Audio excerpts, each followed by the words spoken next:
Yes guys, what's going on? Welcome to AdamMcKola TV. I am Adam. As you all know, football has well and truly been cancelled. Yes, you heard it. We see celebrities get cancelled left, right and centre in this day and age. But who would have thought football would be cancelled? And because of the coronavirus outbreak around the world, football and most sporting events are off for the foreseeable future.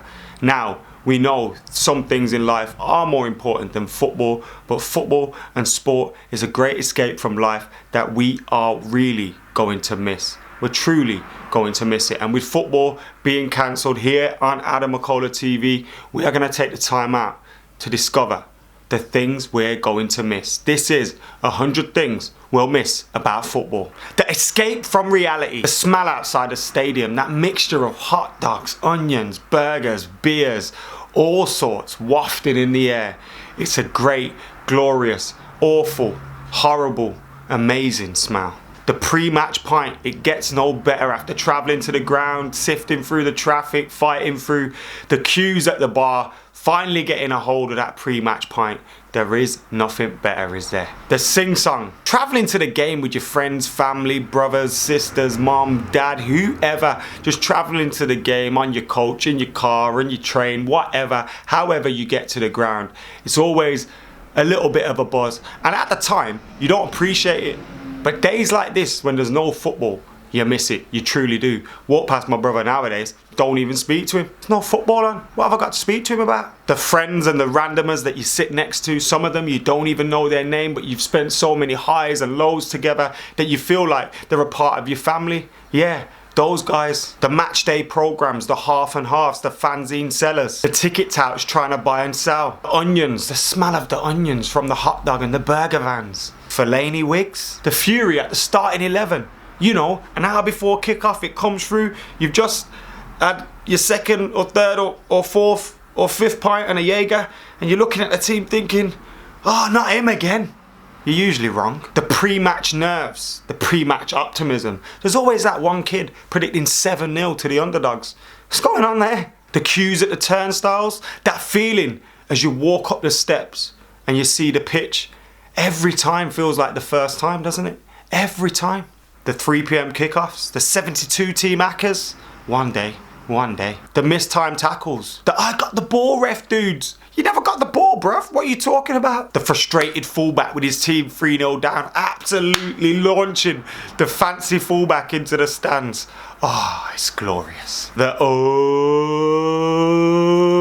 you fat bastard. The pesky divers, the passion merchants, the imaginary card waivers, the glorious saves, the roar of the crowd. That moment, everyone in the stadium screams, go on, in unison. It's glorious. It's so glorious. I love that moment.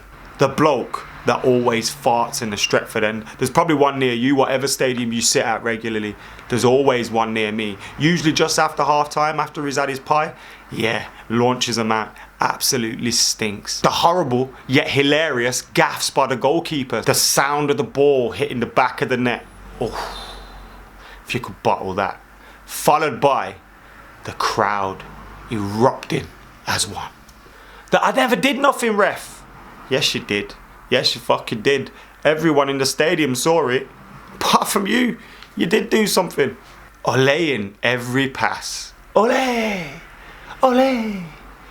It's amazing. Until that one player absolutely fumes and kicks fuck out of someone. Sore loser. Shit referees. Awful VAR. Wow.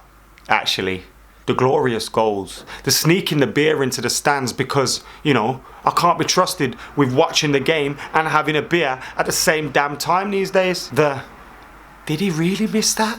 The fluky bastards. The cheeky chants. Football fans are amazing, aren't they? Celebrations. The late offside flag. Managers berating the fourth officials. Oh, you gotta love that. The hat-trick heroes. The red card zeros. That fella that sits behind you that don't stop moaning. Mike Dean being Mike Dean. The heartbreak, the drama, the ball draws, fans celebrating when the ball hits the side netting. Hey! Referees falling on their arse, the jigs of joy, that half-time pie that either burns the roof of your mouth off or is either too stone cold that you don't even want to fucking eat it. Some shitty penalties by some husband and wife at half-time, the mascot winding up the away end, the coupon busters, the moment when you think your bet is done and then you log back in and there's some winnings. Yeah, that very rarely happens. But when it does, it's fucking amazing. The pitch invaders being rugby tackled, the last minute winners, the goal celebration, that sinking feeling when you concede late on, random men and women celebrating, kissing, hugging, just everything at the last minute. The Twitter meltdown, the Phil Jones faces, screaming obscenities at people like you only can at the football. Anthony Martial smiling, or not. Eric Bailly and his usual madness. The agendas. The bloke in the opposition fans who's had one too many offering everyone out. The excuses. Chris Cameron not knowing what's going on. Eric Dyer running into the stands to chin you there. The daft dances. The sweaty shirt swaps. The silly handshake. The two-footed tackles. Sir Alex Ferguson smiling in the stand. The fan cams. The phone-ins. Arsenal fucking it up. Arsenal fans having a meltdown. Going home sounding like Barry White because you've been singing and shouting and screaming too much. Pundits getting it horribly wrong. Managers fuming at the press. Mourinho being Mourinho. Not being able to feel your toes, fingers, ears, anything for about a day later after the game because it's too cold. The wholesome moments between children and their heroes. Finding random bruises on your shins and on your knees and on all sorts of areas after an amazing last minute celebration. The coach trips, the train trips, the long drive home, the silence after defeat, the joy after a win. And the camera pans to that kid that's crying. Yeah, you've laughed too. The arguments in the car on the way home, getting home just in time to catch match of the day, but most importantly, doing it all over again.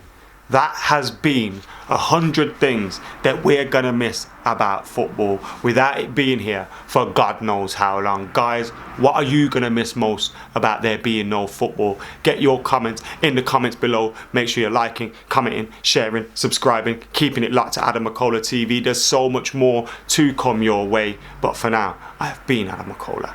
I'm out of here.